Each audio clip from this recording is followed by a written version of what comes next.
নির্দিষ্ট সময়ের কয়েকদিন আগেই দেশের বেশিরভাগ এলাকা থেকে প্রাক বর্ষা বিদায়ের প্রক্রিয়া শুরু হয়ে গিয়েছে, কিন্তু এখনো বৃষ্টি থামার নাম নেই বাংলায়। মাঝে দিন কয়েকের বিরতির পর গত কয়েকদিন থেকেই ফের ঝড় বৃষ্টিপাত শুরু হয়েছে কলকাতা সহ গোটা বাংলাতেই। এই আবহে আবহাওয়া দপ্তর আবারও জানিয়েছে দুর্যোগপূর্ণ আবহাওয়ার সতর্কতা। আজ কলকাতা সহ আশপাশের এলাকাগুলিতে বজ্রবিদ্যুৎ সহ ঝড় বৃষ্টিপাতের সম্ভাবনা রয়েছে। ভারী বৃষ্টিপাতের সম্ভাবনাও রয়েছে উত্তর থেকে দক্ষিণ সর্বত্রই। দক্ষিণবঙ্গে আজ কলকাতা সহ প্রায় সর্বত্রই কম বেশি দুর্যোগ চলবে। কলকাতা, হাওড়া, হুগলি, ২ পরগনা, ২ মেদিনীপুর, ঝাড়গ্রাম, ২ বর্ধমান, বীরভূম, মুর্শিদাবাদ এবং নদিয়ায় ঝড় বৃষ্টির সম্ভাবনা রয়েছে। সঙ্গে ৩০ থেকে ৪০ কিলোমিটার গতিতে দমকা ঝোড়ো বাতাসও বয়ে যাবে। ভারী বৃষ্টির সম্ভাবনায় হলুদ সতর্কতাও জারি করা হয়েছে। ৭ থেকে ১১ সেন্টিমিটার পর্যন্ত বৃষ্টিপাত চলতে পারে। পুরুলিয়া এবং বাঁকুড়া জেলায় বৃষ্টির সম্ভাবনা সব থেকে বেশি। এরপর আগামীকালও দক্ষিণবঙ্গের সর্বত্রই বিক্ষিপ্তভাবে ঝড় বৃষ্টিপাত জারি থাকবে। বৃহস্পতিবার দিন পুরুলিয়া, পূর্ব পশ্চিম বর্ধমান, বাঁকুড়া, বীরভূম এবং মুর্শিদাবাদে বৃষ্টির সম্ভাবনা সব থেকে বেশি। অন্যদিকে উত্তরবঙ্গে চলতি সপ্তাহেও ভারী বৃষ্টির সম্ভাবনা রয়েছে। আজ অতি ভারী বৃষ্টির সম্ভাবনা থাকছে উত্তরবঙ্গের জলপাইগুড়ি এবং আলিপুরদুয়ার জেলায়। ৭ থেকে ২০ সেন্টিমিটার পর্যন্ত বৃষ্টিপাত চলতে পারে। ইতিমধ্যেই তাই এই দুই জেলার জন্য কমলা সতর্কতা জারি করা হয়েছে। এছাড়াও দার্জিলিং, কালিম্পং এবং কোচবিহারেও ভারী বৃষ্টির পূর্বাভাস রয়েছে।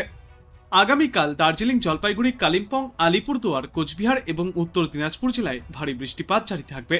বৃহস্পতিবার দিনও জলপাইগুড়ি, আলিপুরদুয়ার, কোচবিহার, উত্তর ও দক্ষিণ দিনাজপুর জেলায় ভারী বৃষ্টিপাতের সম্ভাবনা। এদিকে আজ কলকাতায় দিনে সর্বাধিক তাপমাত্রা থাকবে ২৯ থেকে ৩০ ডিগ্রি সেলসিয়াসের আশেপাশে, যেই তাপমাত্রা স্বাভাবিকের চেয়ে ২.৯ ডিগ্রি সেলসিয়াস কম, এবং আজ সর্বনিম্ন তাপমাত্রা ছিল ২৫ ডিগ্রি সেলসিয়াসের আশেপাশে। আবহাওয়া দপ্তর সূত্রের খবর, দক্ষিণবঙ্গে ফের একবার ভারী বৃষ্টির সতর্কতা। ভারী বর্ষণ চলবে আগামীকাল পর্যন্ত। আজ মূলত আংশিক থেকে ঘন মেঘলা আকাশ দেখা যাবে। বৃষ্টির জেরে দিনের তাপমাত্রা কিছুটা নিম্নমুখী থাকবে। বজ্রবিদ্যুৎ সহ বৃষ্টির সম্ভাবনা রয়েছে প্রায় সর্বত্রই। সঙ্গে ঘন্টায় ৩০ থেকে ৪০ কিলোমিটার গতিতে দমকা ঝোড়ো বাতাস বইবে। আজ সব থেকে বেশি বৃষ্টির সম্ভাবনা রয়েছে পুরুলিয়া, বাঁকুড়া, মুর্শিদাবাদ, বীরভূম এবং পশ্চিম বর্ধমান জেলায়। এছাড়াও বিক্ষিপ্তভাবে বৃষ্টিপাত দেখা যাবে উত্তর ও দক্ষিণ ২৪ পরগনা, কলকাতা, হাওড়া, পূর্ব ও পশ্চিম মেদিনীপুর, পূর্ব বর্ধমান, নদিয়া এবং মুর্শিদাবাদ জেলায়। এরপর আগামীকাল ভারী বৃষ্টিপাত চলবে বাঁকুড়া, পুরুলিয়া, মুর্শিদাবাদ, পশ্চিম বর্ধমান এবং বীরভূম জেলায়। বৃহস্পতিবার পর্যন্ত বজ্রবিদ্যুৎ সহ প্রায় দক্ষিণবঙ্গের সর্বত্রই এই বৃষ্টিপাত দেখা যাবে এবং শনিবার পর্যন্ত ছিটেফোঁটা বৃষ্টিপাতের সম্ভাবনা রয়েছে গোটা দক্ষিণ বাংলায়। উত্তরবঙ্গেও রয়েছে আজ অতি ভারী বৃষ্টির সতর্কতা। বৃষ্টি বেশি চলবে জলপাইগুড়ি এবং আলিপুরদুয়ার জেলায়। বিক্ষিপ্তভাবে ভারী বৃষ্টির পূর্বাভাস রয়েছে পার্বত্য এলাকার সবকটি জেলাতেই। বজ্রবিদ্যুৎ সহ হালকা থেকে মাঝারি বৃষ্টি চলবে সমতলেও। উত্তরবঙ্গেও এই বৃষ্টির সঙ্গে ৩০ থেকে ৪০ কিলোমিটার গতিতে দমকা ঝোড়ো বাতাস বইবে। বর্তমানে দেশ থেকে মৌসুমী বায়ু বিদায় নিতে শুরু করেছে। নির্ধারিত সময়ের ৩ দিন আগেই পশ্চিম রাজস্থান থেকে বিদায় নিয়েছে প্রাক বর্ষা, আর শেষ বেলায় তারই প্রভাবে লাগাম ছাড়া বর্ষণ চলছে বাংলায়। এদিকে আজ কলকাতায় আর্দ্র পরিবেশ থাকবে। সকাল থেকে বৃষ্টি হলেও জলীয় বাষ্পের পরিমাণ বেশি থাকায় অস্বস্তি বজায় থাকবে। আজ সকালে সর্বনিম্ন তাপমাত্রা ছিল ২৬.৯ ডিগ্রি সেলসিয়াসে, যেই তাপমাত্রা স্বাভাবিকের চেয়ে ০.৫ ডিগ্রি সেলসিয়াস বেশি। এবং আজ দিনে সর্বোচ্চ তাপমাত্রা থাকবে ৩০ থেকে ৩১ ডিগ্রি সেলসিয়াসের আশেপাশে। বাতাসে জলীয় বাষ্পের সর্বাধিক পরিমাণ থাকবে ৯৭% এবং সর্বনিম্ন পরিমাণ থাকবে ৭৬%। ইতিমধ্যেই দেশের কিছু এলাকা থেকে প্রাক বর্ষা বিদায় নিতে শুরু করে দিয়েছে, কিন্তু বাংলায় বৃষ্টির বিরাম নেই। কিছুদিনের বিরতির পর আবারও শুরু হয়েছে প্রবল বৃষ্টি। কলকাতাতেও বৃষ্টি চলছে। বিশেষজ্ঞরা জানিয়েছেন, এখনই এই বৃষ্টি থামার নয়, বরং আরও কিছুদিন চলবে এই প্রবল বৃষ্টি। উত্তরবঙ্গের পাশাপাশি আজ দক্ষিণবঙ্গের কয়েকটি জেলাতেও ভারী থেকে অতি প্রবল বৃষ্টির সম্ভাবনা রয়েছে। তবে কলকাতাতে ভারী বর্ষণের সম্ভাবনা তেমন নেই। বিক্ষিপ্তভাবে বৃষ্টিপাত চলবে দিনের বিভিন্ন সময়ে। বর্তমানে পশ্চিম রাজস্থানের কিছু এলাকা থেকে প্রাক বর্ষা বিদায় নিয়েছে। সাধারণত ১৭ই সেপ্টেম্বর বর্ষা বিদায়ের সূচনা হয়ে থাকে। এবছর সময়ের ৩ দিন আগেই তা শুরু হয়ে গিয়েছে। পশ্চিম মধ্য এবং উত্তর পশ্চিম বঙ্গোপসাগরের ওপর অন্ধ্রপ্রদেশ ও দক্ষিণ ওড়িশা উপকূলের কাছে যে নিম্নচাপ অঞ্চলটি ছিল তা তেলেঙ্গানা দিয়ে সরে গিয়েছে।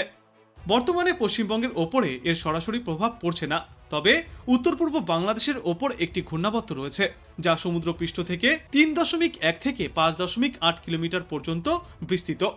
এছাড়াও সক্রিয় রয়েছে একটি অক্ষরেখা। এর ফলে বঙ্গোপসাগর থেকে প্রচুর পরিমাণে জলীয় বাষ্প ঢুকছে স্থলভাগে। তাই উত্তর ও দক্ষিণবঙ্গে ঝড় বৃষ্টির সম্ভাবনা থেকেই যাচ্ছে। আজ কলকাতা সহ দক্ষিণবঙ্গের প্রায় সর্বত্রই বিক্ষিপ্তভাবে বৃষ্টিপাত দেখা যাবে। কয়েকটি জেলার জন্য রয়েছে ভারী বৃষ্টির সতর্কতা। আজ 7 থেকে 11 সেন্টিমিটার পর্যন্ত ভারী বৃষ্টিপাত চলবে পুরুলিয়া, পশ্চিম বর্ধমান, বাঁকুড়া, বীরভূম এবং মুর্শিদাবাদ জেলায়। দক্ষিণবঙ্গের বাদবাকি জেলাগুলিতেও রয়েছে বজ্রবিদ্যুৎ সহ বৃষ্টির সম্ভাবনা। কলকাতা সহ দক্ষিণবঙ্গের অধিকাংশ জেলাতেই বিক্ষিপ্তভাবে এই বৃষ্টিপাত চলবে, সাথে থাকবে দমকা ঝড়ো বাতাস। ইতিমধ্যেই তাই কলকাতা সহ পশ্চিমা অঞ্চলের আরও কয়েকটি জেলায় হলুদ সতর্কতা জারি করা হয়েছে। আগামী বৃহস্পতিবার পর্যন্ত মোটামুটি এই দুর্যোগপূর্ণ আবহাওয়া দেখা যাবে। উত্তরবঙ্গে এখনও 3 থেকে 4টি জেলার জন্য রয়েছে ভারী বৃষ্টিপাতের সম্ভাবনা। আজ ভারী বৃষ্টিপাত চলবে জলপাইগুড়ি এবং আলিপুরদুয়ার জেলায়। এই দুই জেলার জন্য কমলা সতর্কতা জারি করা হয়েছে। এছাড়াও দার্জিলিং, কালিম্পং এবং কোচবিহার জেলাতেও আগামীকাল পর্যন্ত ভারী বর্ষণের পূর্বাভাস থাকছে। উত্তর দিনাজপুর জেলাতেও আজ থেকে আগামী বৃহস্পতিবার পর্যন্ত ভারী বর্ষণের সম্ভাবনা রয়েছে। দক্ষিণ দিনাজপুর এবং মালদহ জেলাতেও ভারী বর্ষণের সম্ভাবনা রয়েছে। উত্তরবঙ্গের সর্বত্রই আগামী শনিবার পর্যন্ত বিক্ষিপ্তভাবে এই বর্ষণ জারি থাকবে। দেশের এক প্রান্ত থেকে প্রাকবর্ষা বিদায় নিতে শুরু করলেও পশ্চিমবঙ্গে এখনই তার সম্ভাবনা নেই। বাংলায় বর্ষা বিদায় নেয় অক্টোবরের শুরুর দিকে। ফলে নিম্নচাপ অঞ্চলের প্রভাব না থাকলেও বিক্ষিপ্তভাবে বৃষ্টিপাত জারি থাকবে সমগ্র বাংলাতেই। আজ বাঁকুড়া, পুরুলিয়া, পশ্চিম বর্ধমান, বীরভূম এবং মুর্শিদাবাদে ভারী বৃষ্টির সম্ভাবনা রয়েছে। 7 থেকে 11 সেন্টিমিটার পর্যন্ত বৃষ্টিপাত চলবে। পাশাপাশি উত্তর 24 পরগনা, দক্ষিণ 24 পরগনা, কলকাতা, হাওড়া, হুগলি, পূর্ব ও পশ্চিম মেদিনীপুর, পূর্ব বর্ধমান এবং নদিয়াতেও রয়েছে এই বৃষ্টির সম্ভাবনা। এরপর আগামী 2 দিনেও পুরুলিয়া, বাঁকুড়া, পূর্ব পশ্চিম বর্ধমান, বীরভূম এবং মুর্শিদাবাদে ভারী ঝড় বৃষ্টিপাত দেখা যেতে পারে। এই কয়েকদিনের জন্য ওই সমস্ত এলাকাগুলিতে হলুদ সতর্কতা জারি করা হয়েছে। শনিবার পর্যন্ত দক্ষিণবঙ্গের প্রায় প্রত্যেকটি জেলাতেই হালকা থেকে মাঝারিভাবে বিক্ষিপ্ত বৃষ্টিপাত দেখা যাবে। কলকাতাতেও রয়েছে বৃষ্টির সম্ভাবনা। সমগ্র সপ্তাহ জুড়ে কলকাতা এবং পার্শ্ববর্তী এলাকাগুলিতেও চলবে বিক্ষিপ্ত বৃষ্টি। বঙ্গোপসাগরে তৈরি হওয়া নিম্নচাপের সরাসরি প্রভাব না পড়লেও দক্ষিণবঙ্গে প্রচুর পরিমাণে জলীয় বাষ্প ঢুকছে সেই নিম্নচাপের প্রভাবে। তার জেরেই এই বৃষ্টিপাত চলছে। আগামী 3 দিনে পুরুলিয়াতেও অতি ভারী বৃষ্টির সম্ভাবনা রয়েছে। অন্যদিকে উত্তরবঙ্গেও থাকবে দুর্যোগপূর্ণ আবহাওয়া। দার্জিলিং, জলপাইগুড়ি, কালিম্পং, আলিপুরদুয়ার এবং কোচবিহারে বুধবার পর্যন্ত ভারী বৃষ্টির সম্ভাবনা রয়েছে।